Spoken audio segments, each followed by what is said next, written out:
Ahora vamos a hablar de aquellos materiales que van a ir en contacto directo en su zona inferior con el forro del que acabamos de hablar de la plantilla y en su zona plantar con el material de base o con la horma del zapato. ¿Qué características tenemos que buscar en estos materiales? Las resinas nos tienen que ofrecer rigidez y evitar la deformación del material con un perfecto acople a la forma del talón y la mediotarsiana, el arco de nuestro paciente.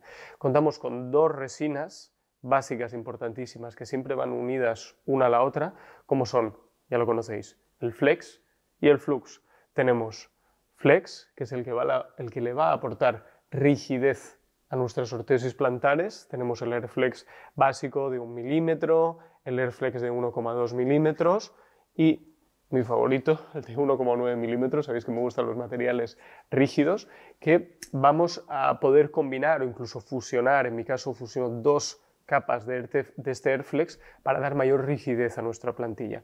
Y por supuesto siempre en su zona plantar, al Flex, vamos a incluir un material que es el Flux, la otra parte de la resina, que nos va a conferir memoria elástica o capacidad de retorno a la forma original de la plantilla una vez el paciente haya generado pequeñas deformaciones, para que nuestra plantilla dure en el tiempo, ¿de acuerdo? Entrando un poco más al detalle, dentro de estas resinas Flex, tenemos por ejemplo nuestra resina R12, un Flex perfecto, fino, de 1,15 milímetros.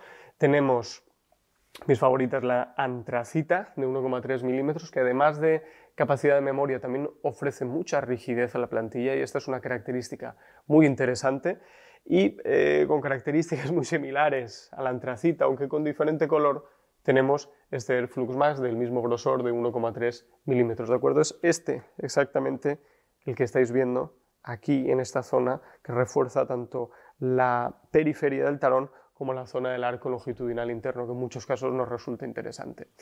Dentro de los Flex, volvemos a los materiales, recuerdo, rígidos, tenemos esta resina mousse a destacar, entre 1,75 y 1,85 milímetros, donde sus características, aparte de la evidente rigidez, como ya hemos comentado, es su capacidad de fusión, tanto por un lado como por otro, contra el forro como contra la horma de la zapatilla donde vamos a situar nuestras bases de posteo, su perfecta capacidad de fusión con estos dos materiales, ¿de acuerdo? Y después, entrando un poco más al detalle, de nuevo en las resinas Flux, es decir, en estas resinas que tienen un poquito más de memoria elástica y mayor capacidad de deformación, tenemos estas resinas flexibles que tienen un tacto de tela y que vamos a situar directamente entre el forro y nuestra resina base, ¿de acuerdo?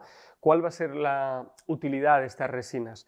Estas resinas, al contrario que las que acabamos de hablar, el Flex y el Flux básico normal, no van a acabar en la zona retrocapital de nuestro paciente, sino que se van a extender hacia los dedos. Vuelvo a decir, entre el forro y la resina básica, que va a adquirir rigidez, que le va a otorgar rigidez a nuestros soportes plantares. ¿Qué es lo que nos va a conferir esta resina? Mucha más durabilidad a esta zona de flexión, este movimiento que van a hacer nuestros pacientes a cada paso durante todo el día en sus actividades laborales o deportivas. Al incorporar esta resina intermedia, este Flux, a nuestro soporte plantar, vamos a alargar mucho más la vida de nuestra plantilla, evitando pequeños deterioros o fracturas sobre el forro en esta zona en concreto.